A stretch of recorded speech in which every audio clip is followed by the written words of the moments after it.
안녕하세요. 정치를 쉽게 풉니다. 정치의 10단! 최근 양평고속도로의 백지화를 발표한 날 윤석열의 지지율이 7.6%나 떨어졌다고 합니다. 그만큼 이 사안은 그들에게 빨리 수습해야 할 중대한 사안입니다. 그래서 친윤 언론들은 되지도 않을 것을 현재 막 던지고 있는데 이 중 조선일보가 이런 주장을 했습니다. 강상면 종점은 2022년 3월 문재인 정부 때 선정된 민간업체가 2달간 타당성 조사를 벌여서 2022년 5월 윤석열 취임 때 제시된 결과라며 민주당 주장처럼 윤석열 정부가 노선 변경을 지시한 게 아니라고 주장했습니다. 그러니까 문재인 정부가 변경을 추진했는데 어떻게 이게 김건희 특혜가 될 수 있냐는 겁니다. 여기에 민주당은 프레임 조작이라고 맞받아쳤습니다. 작년 3월 대통령 선거가 끝나면 바로 대통령 인수위가 작동하기 때문에 용역업체와 새 정부가 긴밀하게 협의했다고 보는 게 타당하다. 더욱이 윤석열 정권 들어서 그 최종 보고서가 작성됐다는 사실에 집중해야 한다. 그리고 그 이후 벌어진 일들의 맥락을 살펴보면 이것은 프레임 조작이고 전혀 사실이 아니라는 것을 알 수 있다. 그러면 그 맥락을 빠르게 짚어보겠습니다. 지금으로부터 15년 전 2008년 이 사업은 민간의 투자를 받아서 추진하려고 했습니다. 당시 보고서에는 사업 구간이 서울 송파구 마천동에서 경기 양평군 도곡리로 기재되어 있습니다. 여기서 도곡리는 양서면 내에 있습니다. 그러니까 이 시작은 민간 투자 사업이었고 민간 업체의 타당성 조사가 이루어졌는데 그 보고서에도 양서면으로 가야 한다고 되어 있다는 겁니다. 또한 2018년도에도 민자도로로 추진되었었는데 당시 대우건설 또한 양서면을 종점으로 특정하고 있었답니다. 결국 비용과 수익에 더 민감한 민간 투자 사업일 때도 양서면안이 최적이었다는 겁니다. 또한 2021년 5월 국가기관인 KDI가 내놓은 예타 결과에서도 강상면 종점은 등장하지 않고 오로지 양서면이 종점이었습니다. 민간업체에서도 국가기관에서도 양서면안이 최적이라고 했고 더욱이 2021년 당시 예타는 그 통과 기준이 0.5였는데 0.508이 나와서 정말 어렵게 간신히 통과했던 겁니다. 그렇게 십수년간 우여곡절 끝에 통과되었다고 양평군민들이 쾌재를 불렀는데 2022년 3월 국토부에서 민간업체의 타당성 조사를 의뢰하고 그 결과대로 윤석열이 받아서 강상면으로의 종점 변경을 추진했다는 게 납득이 안 됩니다. 자, 조선일보의 주장대로라면 문재인 정부는 자신이 내렸던 2021년 결정을 뒤집고 새로운 결론을 얻어내기 위해서 퇴임 2달을 앞두고 이걸 민간업체에게 맡겼다는 얘기가 됩니다. 이게 말이 됩니까? 그리고 문재인 정부를 반국가 세력이라고 생각하고 입만 열면 문재인 탓, 문재인 정부 때 태양광 사업 이런 거 다 악으로 규정해버리는 윤석열이가 그걸 받아서 취임하고 그대로 추진했다. 이게 말이 됩니까? 윤석열 당선과 동시에 윤석열이 인수위를 통해서 국토부에 이걸 민간업체의 타당성 조사를 지시했고 그걸 윤석열 취임과 동시에 추진했다는 게 말이 맞죠? 더군다나 지금 국토부의 설명대로라면 이 민간업체의 타당성 조사 결과는 2개월 만에 나온 겁니다. 하지만 일반적으로 정부가 하는 예비 타당성 조사는 보통 도로의 경우 9개월에서 18개월이 걸립니다. 이것을 추진한 사람이 얼마나 빨리 추진하고 싶었는지가 드러나는 대목입니다. 당선되자마자 취임하자마자 지방선거에서 양평군수가 민주당에서 국힘으로 바뀌자마자 행동을 취한 거 아닙니까? 상식적으로 이걸 누가 추진했다고 봐야 합니까? 그리고 국토부의 설명 자료를 보니까 양서면보다 강상면이 사업성이 뛰어나다고 되어 있답니다. 그리고는 군 내에 IC를 설치하는 게 양평 주민들의 수건이니까 강상면 안 외에는 다른 최적의 노선을 찾을 수 없다는 것이 현재 국토부의 입장이라고 합니다. 아니 양서면을 기준으로 강화면 쪽으로 살짝 휘어도 되는데 이거 완전히 무슨 답정너입니다. 이런 가운데 국힘 소속의 전진선 현 양평 군수는 민주당 정동균 양평 군수 시절 군의회 의장이었는데 당시 양서면 안을 지지했었다고 합니다. 또한 양평군 내에서는 노선을 변경하자는 얘기는 일절 없었다고 합니다. 그래서 당시 전진선 의장은 양서면 확정안을 만장일치로 통과시켰고 그 회의록을 보니까 2017년부터 전진선은 양서면 추진에 적극적이었고 2021년 예타 통과 이후 여야 모두 이제 구분응선을 넘었습니다. 다들 수고했고 좀만 더 힘을 내봅시다. 화이팅!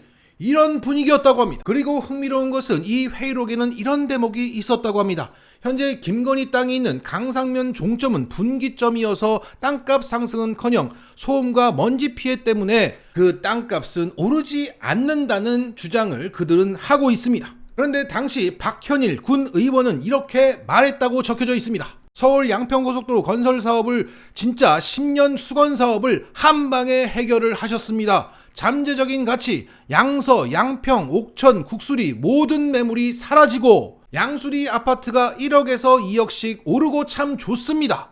그런데 이 거품이 빠질 때는 주민들의 허탈감으로 이어질 수 있어요. 그러니까 김건희 땅으로 가는 강상면 안은 분기점이라 주변 땅값이 오르지 않는다는 것은 현지 상황을 모르는 소리고, 바로 밑에 남양평 IC와의 시너지까지 감안한다면 이거 연결만 되면 황금의 땅이 된다는 소리입니다. 이 정도로 군 의회가 돌아갔다면 군민들도 역시 기대에 부풀고 되기만 해라 빌고 있었을 겁니다. 그런데 갑자기 멧돼지가 등장한 겁니다. 더 웃긴 것은 이 멧돼지를 그 양평 국민들이 압도적으로 뽑았다는 거예요. 자, 그래서 멧돼지가 취임하고 작년 6월 전진성 양평 군수가 당선되고 다음 달 7월 답정너 상태였던 국토부가 양평군에게 이거 어떻게 추진할 거야? 라고 묻습니다. 그래서 양평군은 다음과 같은 3개 안을 회신합니다. 가장 선호하는 양서면을 1안으로 강상면을 2안, 양평 IC로 바로 들어가는 것을 3안으로 제시합니다.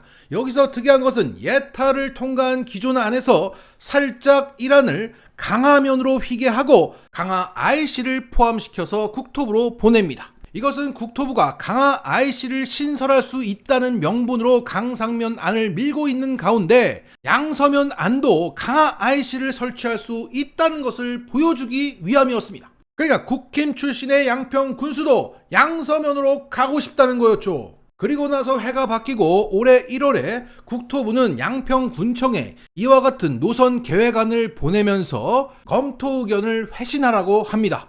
그런데 거기에는 양서면 안이 사라지고 오직 강상면 안밖에 남아있지 않았던 겁니다. 여기에 양평군청 관계자는 이 공문의 성격에 대해서 이렇게 말했습니다. 국토부가 강상면 안으로 가려고 하는데 어떠냐? 강상면 안이 최적이라고 판단해 거기에 대한 의견만 요청했을 수 있다. 우리가 국토부 입장을 정확히 알 수는 없지만 우리가 봤을 때는 그렇지 않을까 생각한다. 그러니까 국토부는 답정너였습니다. 하지만 답정너였다는 것은 우리의 생각이에요. 이렇게 눈치 보고 위축된 상태에서 당시를 회상하고 있는 겁니다. 그리고 이 과정에 대해서 잘 알고 있는 양평군 관계자는 매우 의미심장한 얘기를 꺼냈습니다. 양평 공흥지구 특혜 의혹 등으로 이미 한바탕 홍역을 겪은 양평군 입장에서는 주변의 김건희 일가 땅이 집중된 강상면 종점안이 매우 부담스러웠을 것이다. 국토부가 결정한 강상면 안이 두물머리 인근의 교통정체, 6번 국도의 혼잡을 해결하기 어렵다는 내부적 판단도 양평군이 국토부에 찬성 의견을 내지 못하는 원인 중 하나로 작용했을 것이다. 자, 다들 아시겠지만 2021년 12월부터 윤석열 장모 최은순의 양평 공흥지구 특혜 의혹이 일었고 김성교 양평 군수의 오더대로 일했던 양평군청 사람들은 경기도로부터 감사를 받고 경찰로부터 압수수색을 당하고 동료들이 수사기관의 조사를 받으러 갔습니다. 그러니까 양평군청 사람들은 거기에 김건희 일가 땅이 즐비하다는 것을 익히 알고 있었고 국토부가 강상면 안을 미는 걸 보고 이건 뒤집기 힘들겠구나. 이 강상면 안이 교통정체 해소에 도움이 안 된다고 하더라도 이건 뒤집을 수 없구나 라고 체념했다는 겁니다. 더욱이 양평군청 사람들은 작년 10월에 민주당 한준호 의원이 김건희의 그 강상면 병산리 땅이 접도구역, 즉 도로가 지나가는 땅이었는데도 산지에서 토지로 지목 변경된 것에 큰 부담을 느끼고 있었답니다. 그러니까 누가 봐도 이건 양평군청의 잘못이 맞으니까 입 바른 소리 했다가 동료 누군가가 깜빵 갈 수 있다, 이 분위기라는 겁니다 지금. 자, 그리고 양평군청 사람들은 이 노컷뉴스의 취재 이후 갑자기 입장을 바꿨고 국토부와 함께 강상면 종점안의 필요성에 대해서 적극 홍보에 나서고 있답니다. 그러니까 마지막 폭로를 하고 약점 잡힐까 두려워 복지부동의 자세로 들어갔다. 그래서 오늘 나온 문화일보의 단독 보도는 이런 맥락에서 바라봐야 한다고 생각합니다. 그러니까 2018년에 지금의 강상면 안과 매우 유사한 안이 내부적으로 검토되고 있었다고 합니다. 그러니까 지금 십수년간 강상면 안은 검토된 적이 없다는 얘기가 틀렸다는 얘기고, 강상면 안은 뜬금포가 아니라는 겁니다. 그런데 그것을 뒷받침하는 것은 어떤 문서가 아니라 양평군청 관계자 A씨와 B씨의 증언뿐입니다. 그래서 이 문화일보의 보도는 지금까지의 맥락을 확실한 물증이 없이 거스르고 있기 때문에 일단 주장으로 보류하겠습니다. 자, 지금까지의 내용을 요약하자면 문재인 정부가 추진했는데 왜 김건희 특혜냐라는 조선일보의 주장은 이런 거대한 맥락이 있기 때문에 가짜 뉴스입니다. 급하니까 막 던지는 겁니다. 오늘만 사는 거예요. 그리고 전후 맥락을 보면 김건희 땅으로 가는 강상면 안은 급부상이 맞습니다. 또한 답을 정해놓고 너는 말해 라는 식으로 국토부는 양평군의 강상면 안을 강요했다.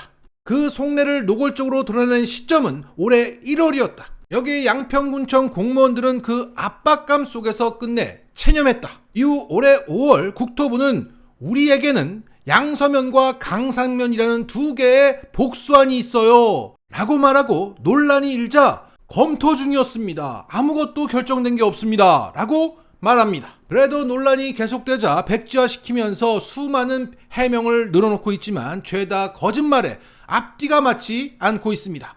그럼에도 불구하고 그들은 이 난리통 속에서도 강상면안을 밀고 있습니다. 자, 정리하겠습니다. 오늘 양평고속도로 게이트에 대해서 일갈했던 이해찬 전 민주당 대표에 대한 수사가 시작되었다고 합니다. 그리고 최근 김준일 뉴스톱 대표는 방송사 제작진으로부터 김건희 양평고속도로에서 김건희를 빼달라는 요구, 아니 신신당부를 들었다고 합니다. 그래서 대통령 배우자 일가의 양평고속도로 특혜 의혹이라고 했답니다.